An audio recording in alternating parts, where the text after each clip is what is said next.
y a un feu qui ne se voit pas, un feu que tu as peut-être appris à contenir, pas pour éteindre sa flamme, mais pour éviter qu'il ne ravage tout.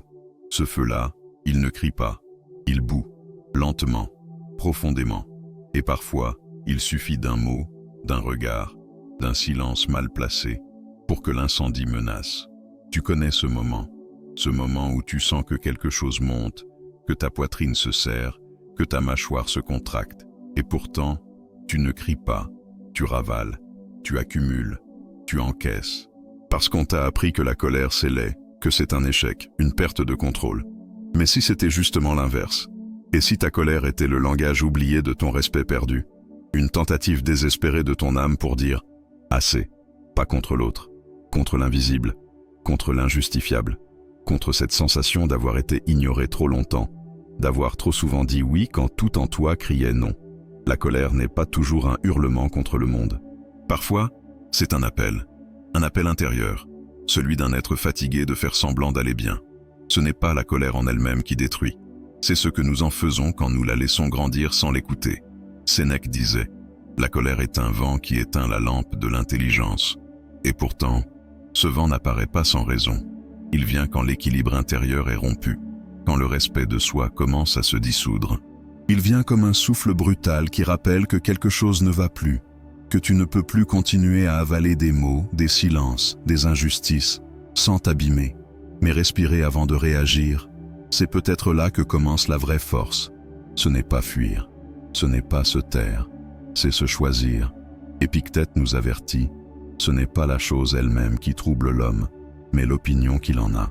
Alors, et si tu regardais ta colère autrement, non comme un échec, mais comme une boussole, une énergie brute, prête à être redirigée, une voix intérieure, encore confuse, mais sincère, une force sauvage, oui, mais apprivoisable.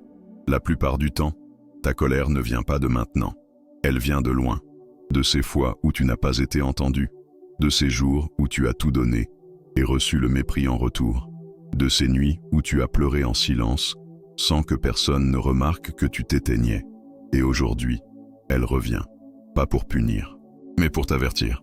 Ce que tu as contenu réclame justice, pas la vengeance, pas l'agression, juste la reconnaissance de ce que tu ressens. Il ne s'agit pas de devenir froid ou insensible. Il ne s'agit pas non plus de céder à toutes les impulsions. Il s'agit d'apprendre à respirer avant que le souffle n'emporte tout, de comprendre que la colère peut être une information précieuse si elle est écoutée avec lucidité, que tu peux l'utiliser pour bâtir des limites, plutôt que pour blesser, que tu peux apprendre à la sentir venir, à la regarder sans en avoir honte, à l'apprivoiser pour en faire une alliée, non un ennemi intérieur. Ce que tu vas découvrir dans ce voyage, ce n'est pas une méthode miracle, c'est une invitation à explorer ta tempête, à en comprendre les racines, à retrouver ce calme, pas celui qui nie la colère, mais celui qui la transcende, car au fond, tu n'as pas besoin de crier, tu n'as jamais eu besoin de crier, tu as juste besoin qu'on t'écoute. Et cela commence par toi.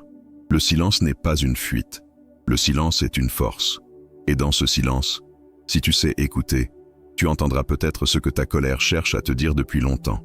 Il y a des douleurs qui ne disparaissent pas, elles se déplacent, elles changent de forme, elles se déguisent en irritabilité, en sarcasme, en silence glacé, et parfois elles deviennent colère. Pas une colère explosive, une autre, plus discrète, plus ancienne. Celle qui s'est logée quelque part entre l'abandon et l'humiliation. Celle qui se réveille quand tu entends encore cette voix intérieure te dire que tu n'as pas le droit. Pas le droit de te plaindre, pas le droit de dire non, pas le droit d'exister autrement qu'en t'effaçant. La colère murmure ce que tu n'as jamais pu crier.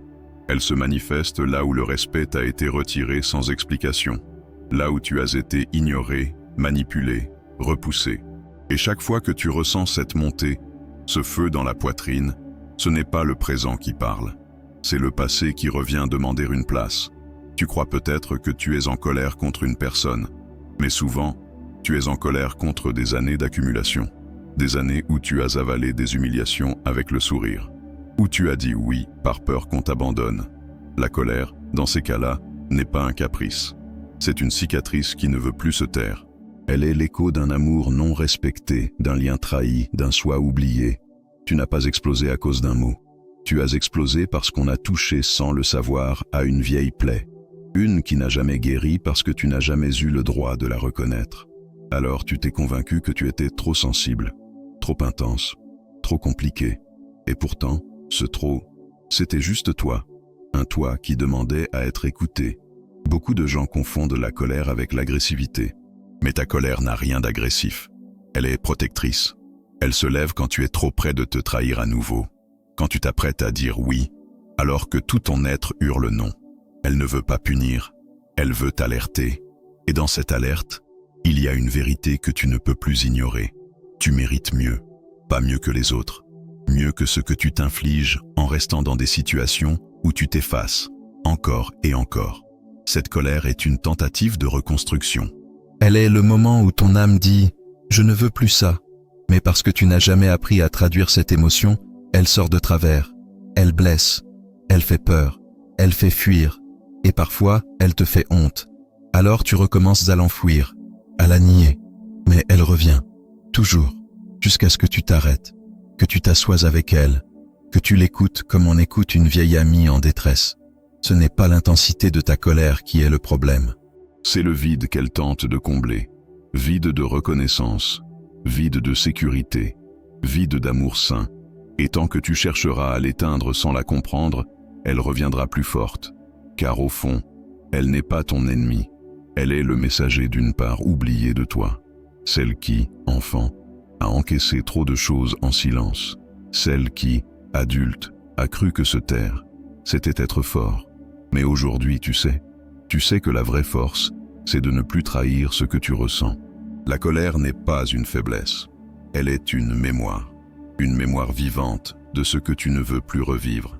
Elle est le gardien intérieur de tes limites non respectées. Et peut-être que ce que tu appelles colère est en réalité un chagrin ancien qui a appris à se défendre. Alors ne te juge pas, ne te déteste pas, écoute, parce que parfois, ce que tu prends pour de la rage, c'est simplement ton respect qui tente de revenir à la surface.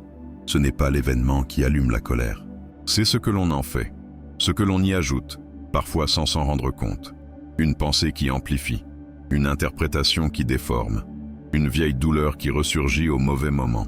La colère s'enflamme quand on y verse l'huile de nos croyances. Et l'erreur la plus fréquente, c'est de croire que si je ressens cette colère, c'est forcément que j'ai raison. C'est forcément que l'autre m'a manqué de respect, que l'injustice est réelle. Mais la vérité, c'est que l'émotion n'est pas toujours un indicateur de réalité. Elle est un indicateur de ressenti. Ce que je perçois n'est pas nécessairement ce qui est.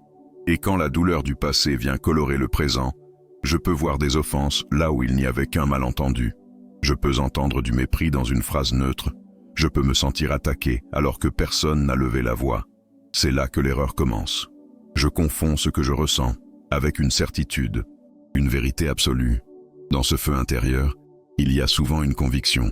Si je ne me mets pas en colère, on va encore m'écraser, encore me négliger, encore m'ignorer.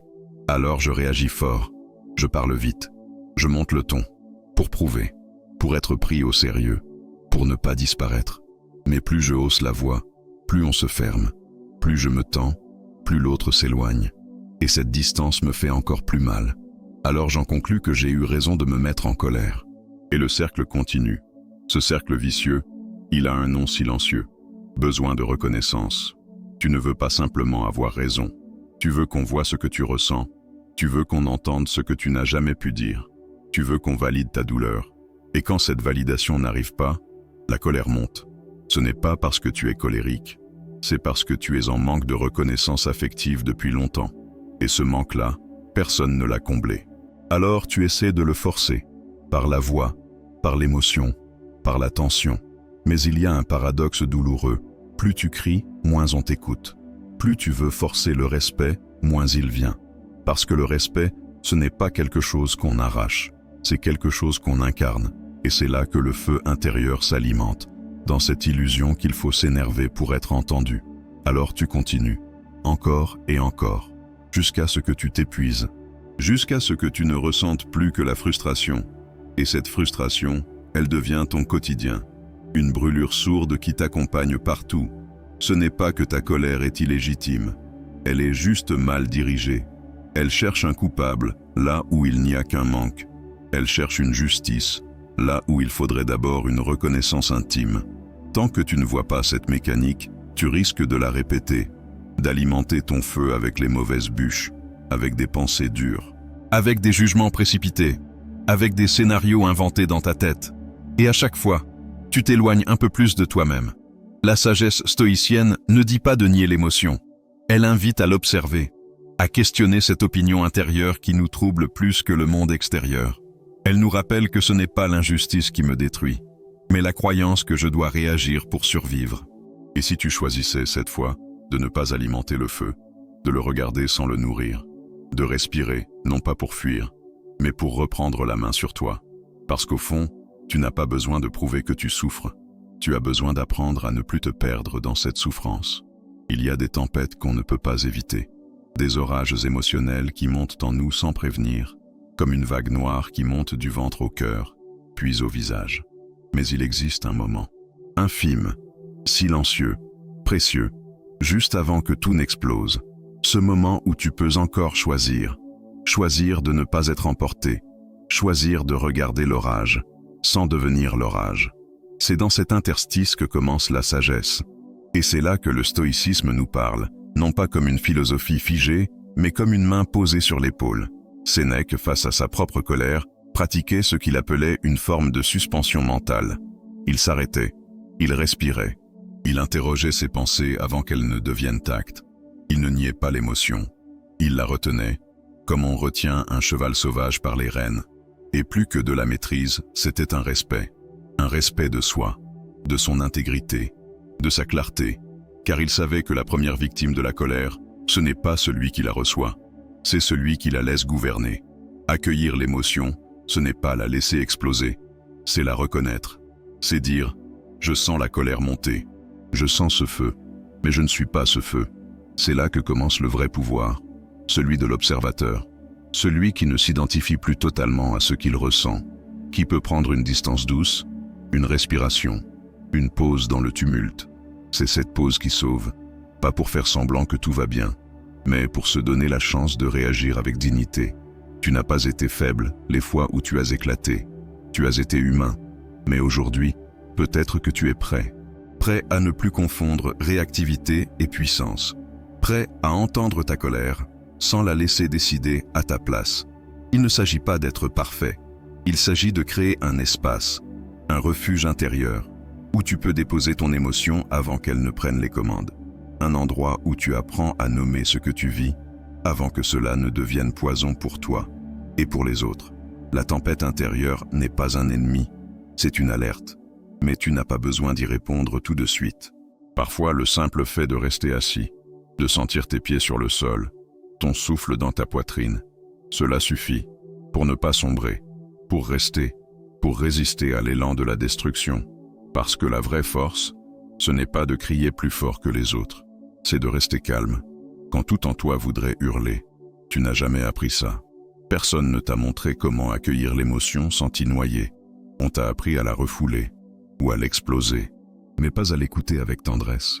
C'est là que le stoïcisme entre, pas comme une froideur, comme une chaleur maîtrisée, comme une paix intérieure construite à force de lucidité, comme un phare dans l'orage. Non pour nier les vagues, mais pour ne pas les laisser t'emporter. Ce n'est pas ce que tu ressens qui te détruit, c'est ce que tu fais de ce ressenti.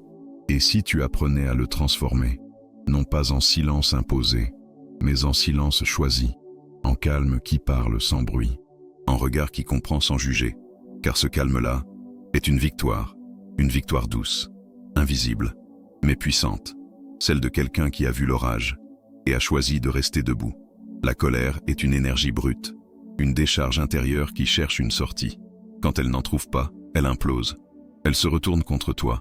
Elle devient fatigue, migraine, douleur inexpliquée, parole que tu regrettes. Mais quand elle trouve un passage, un vrai, elle devient force. Elle devient mouvement. Elle devient création. Ce n'est pas la colère qui est mauvaise, c'est ce qu'on en fait. Et souvent, ce qu'on n'en fait pas, car on ne nous a jamais appris qu'elle pouvait servir à construire. L'adrénaline que tu ressens quand tu es en colère, ce n'est pas un poison, c'est un carburant. Il peut brûler ou propulser, il peut te consumer, ou t'éclairer. Tout dépend du canal que tu choisis. Certains écrivent, d'autres marchent des heures, seuls. D'autres transforment leur colère en sport, en peinture, en silence productif. Ce n'est pas un simple défoulement, c'est un art. L'art de ne pas laisser l'émotion se perdre dans le néant. L'art de la transformer en trace, en acte, en choix conscient. Épictète nous donne une image forte. Il parle de la colère comme d'une force qui, redirigée, peut résoudre des problèmes que l'on pensait insolubles. Pas parce qu'elle apporte des réponses, mais parce qu'elle met en mouvement. Parce qu'elle casse l'inertie, parce qu'elle pousse à sortir de l'endormissement émotionnel. Et dans cette impulsion, il y a une chance, celle d'agir autrement. Pas contre l'autre, pour soi. Mais pour cela, il faut de la clarté et de la prévoyance. La colère n'attend pas que tu sois prêt. Elle surgit, brutale, instinctive. Si tu veux la rediriger, tu dois lui préparer un chemin avant qu'elle n'arrive. Une sortie, un refuge, une expression saine. Appelle cela ta planification émotionnelle. Un rituel, un point de chute, un endroit ou un geste où tu pourras l'accueillir sans qu'elle déborde. Car une colère sans exutoire devient rancune, et une rancune devient poison lent. Créer avec ta colère, c'est aussi lui donner un sens. Tu n'as pas souffert pour rien si cette souffrance devient langage, si elle devient matière, si elle devient transformation. La fureur, c'est la vie qui résiste à l'effondrement. C'est ton énergie vitale qui refuse de mourir silencieusement. Mais elle a besoin de direction. Sinon, elle frappe au hasard. Elle détruit, y compris ce que tu aimes. Combien de mots violents ont été prononcés, alors qu'ils pouvaient être écrits dans un journal intime? Combien de silences glacés auraient pu devenir des poèmes ou des lettres jamais envoyées? Combien de tensions dans le corps auraient pu devenir mouvement, danse, souffle? La colère est un trop-plein d'amour refusé, de respect oublié, de soigner. Et ce trop-plein, si tu ne le canalises pas, il déborde, il éclabousse, il te fait mal, et fait mal autour de toi. Mais quand tu comprends cela, quand tu l'intègres, quelque chose change. Tu n'attends plus que la colère parte, tu l'accueilles, tu la rediriges, tu la façonnes, comme on façonne une lame dans le feu. Tu prends ce feu et tu le transformes en concentration, en limite posée, en acte réparateur. Tu ne cries plus pour te libérer, tu agis pour ne plus avoir à crier. Ce que tu crées avec ta colère te restaure, parce qu'à ce moment-là, tu reprends le pouvoir, pas sur les autres, sur toi. Et cette puissance-là, silencieuse, maîtrisée, canalisée, elle te rend inébranlable. Tu n'es plus une victime de ce que tu ressens, tu deviens l'artisan de ta propre énergie. Et dans ce calme qui suit, tu ressens pour la première fois peut-être ce que signifie la paix active, celle qui agit sans violence, celle qui transforme sans bruit, celle qui guérit. Il y a des mots qu'on prononce trop fort et d'autres qu'on ne dit jamais. Entre les deux, il existe un territoire oublié, celui de la parole ferme, tranquille, qui n'a plus besoin de hurler pour exister. Trop souvent, la colère s'infiltre dans nos échanges parce qu'on pense que crier est la seule manière d'être entendu. On croit que hausser la voix, c'est affirmer sa valeur, qu'imposer le silence à l'autre, c'est reprendre le pouvoir. Mais ce n'est pas une victoire, c'est une défense, une tentative de survie relationnelle. Ce que la colère traduit, c'est souvent un cadre intérieur non posé, une frontière jamais clairement dessinée. On laisse faire, on encaisse, on s'adapte, jusqu'au jour où l'accumulation devient insupportable. Et là, on explose, pas contre le fait présent, contre tout ce qui a été tu jusque-là. Et cette explosion, parce qu'elle est inattendue, est mal reçue. L'autre se braque, le lien se casse, le message est noyé dans l'intensité. Ce que tu voulais affirmer devient une tempête. Mais il existe une autre manière, une posture, une manière de te tenir dans le monde sans t'excuser d'être. Ce n'est pas une technique de communication, c'est une présence enracinée, une manière de dire non sans crier, de dire stop sans frapper, de regarder l'autre et de laisser le silence faire le travail. Ce que certains appellent le silence éclair. Ce moment où tu n'as pas besoin de t'expliquer, parce que ton regard, ton calme, ton ancrage parlent pour toi. C'est un calme qui dérange, parce qu'il reflète à l'autre ses propres excès. C'est un miroir, une lumière froide, et parfois, cette lumière suffit à faire reculer l'agression. Pas par peur, mais par clarté. Tu n'as pas besoin de te défendre quand ta posture dit « je me respecte ». Ce respect ne s'impose pas, il se dégage. Et pour qu'il se dégage, il faut que tu sois aligné à l'intérieur, que tu sois en paix avec ce que tu ne toléreras plus. Dans cette paix, il y a une force immense, celle de la parole lente, celle de la question posée au bon moment, pas pour manipuler, pour faire réfléchir. Une seule question bien posée peut parfois désamorcer une dispute entière, parce qu'elle invite l'autre à regarder ce qu'il fuit, parce qu'elle coupe la spirale de l'émotion brute. Pourquoi dis-tu ça maintenant? Qu'attends-tu exactement de moi? Est-ce que tu penses que me crier dessus te rapproche de moi? Pas pour avoir raison, pour ramener de la conscience. Le stoïcisme n'est pas un mutisme, c'est un art de parler avec précision, de choisir ses mots comme on choisit une lame, fine, juste, nécessaire. Une parole trop forte coupe, une parole trop faible n'atteint pas. Entre les deux, il y a la parole ferme, celle qui ne tremble plus, parce qu'elle ne cherche pas à convaincre. Elle affirme un choix, une dignité retrouvée. Tu n'as pas besoin d'argumenter pendant des heures, tu n'as pas besoin de répondre à chaque attaque. Parfois, se taire est une réponse, pas pour fuir, pour respirer, pour ne pas laisser l'autre t'emmener là où tu ne veux plus aller. Crier, c'est encore être pris dans la dynamique de l'autre. Se tenir, calmement, c'est en sortir. C'est dire, je ne suis plus disponible pour ce type de violence. Tu n'as jamais eu besoin de crier pour être écouté. Tu avais besoin d'apprendre à poser ta voix, ta vraie voix, celle qui ne cherche plus à plaire, ni à dominer, celle qui dit simplement « je suis là, je ressens cela, et voici mes limites ». Et dans ce dire calme, il y a parfois plus de puissance que dans 1000 cris, parce qu'il ne parle pas seulement à l'autre, il parle à toi, à celui ou celle que tu redeviens. La colère ne surgit jamais sans prévenir, elle envoie toujours des signaux. Mais ces signaux, on ne les voit pas toujours, on les banalise, on les traverse en pilote automatique, jusqu'au moment de la rupture, jusqu'à ce mot de trop, ce geste mal interprété, ce soupir qui déborde, et soudain, tout s'enflamme. Pourtant, la bascule était déjà en cours bien avant. Elle avait commencé dans le corps, dans le souffle, dans les muscles.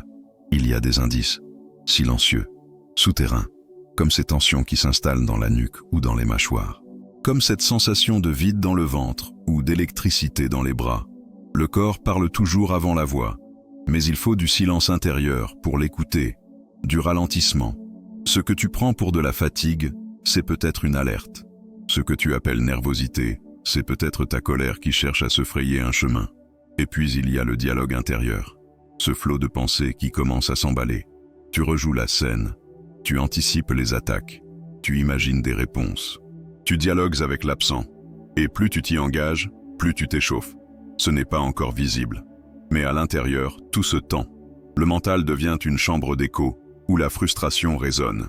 Et cette résonance précède souvent l'éruption. Certains signes sont minuscules, mais significatifs. Une impatience inhabituelle dans une file d'attente.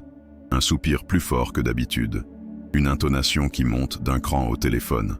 Ce ne sont pas des crises, ce sont des fissures. Des fissures dans le barrage. Et si tu ne les vois pas, l'eau finit toujours par passer, parfois avec violence. Le problème, ce n'est pas d'avoir ces signes, c'est de ne pas les reconnaître, de ne pas les honorer, de continuer comme si de rien n'était.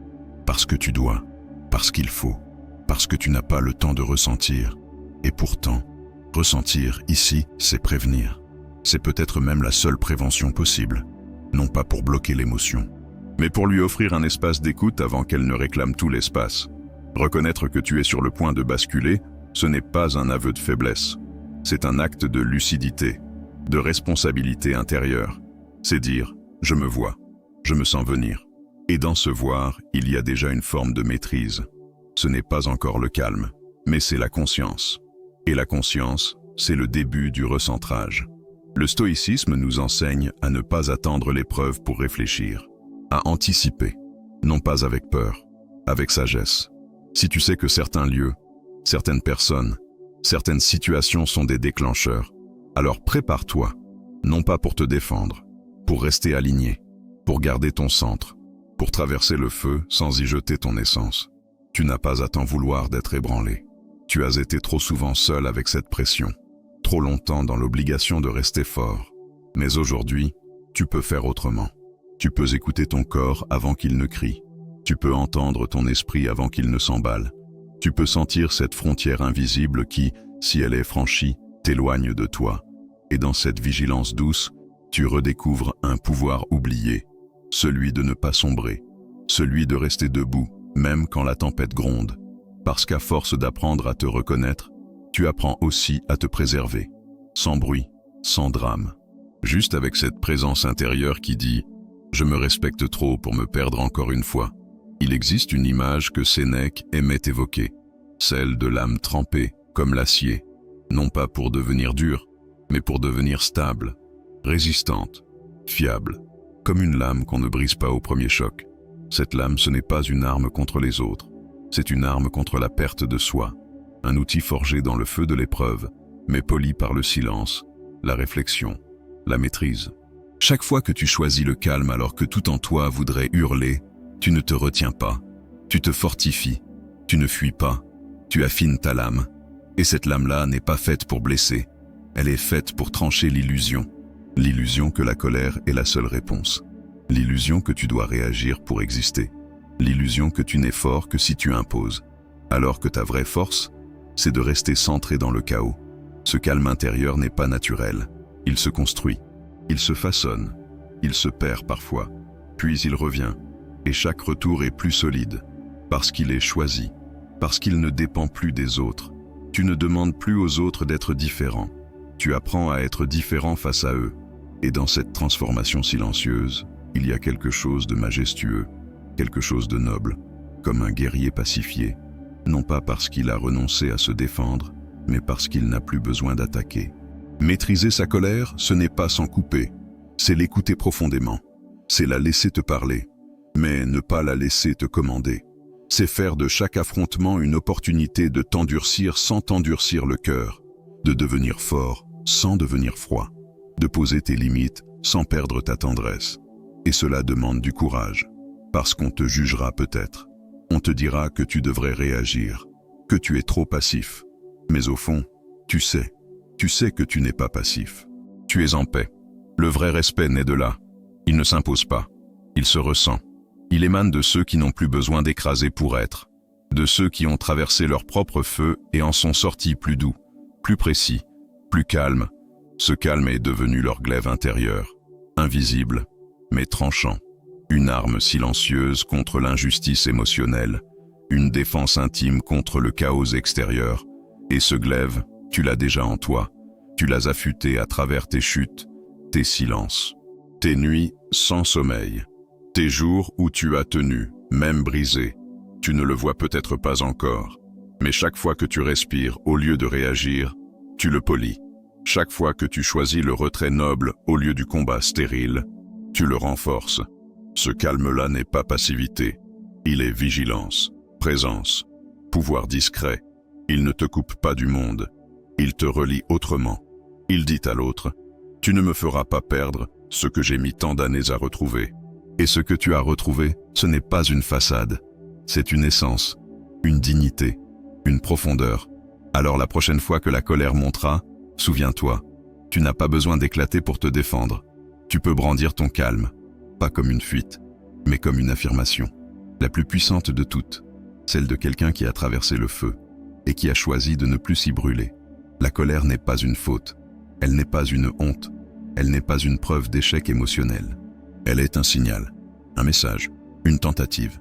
Elle dit ce que tu n'as pas pu dire autrement. Elle appelle, parfois maladroitement, à une justice intérieure. Pas une justice contre les autres, une justice envers toi, envers cette partie oubliée de toi qui réclame d'être entendue, respectée, aimée sans condition.